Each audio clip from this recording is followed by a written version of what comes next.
Bu qədər paylaşım etməyimə baxmayaraq, söküntü ərazisində olan pişiklərə kimsə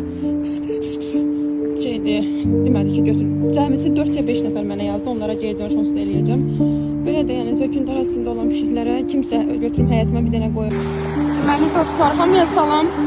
Həmişə mən Sovetskidəki pişiklərə özüm yemək alıram da, amma hal-hazırda maaş almadığım üçün o Sovetskidəki pişiklər də acıdır. Kartımızda 48 manat var idi.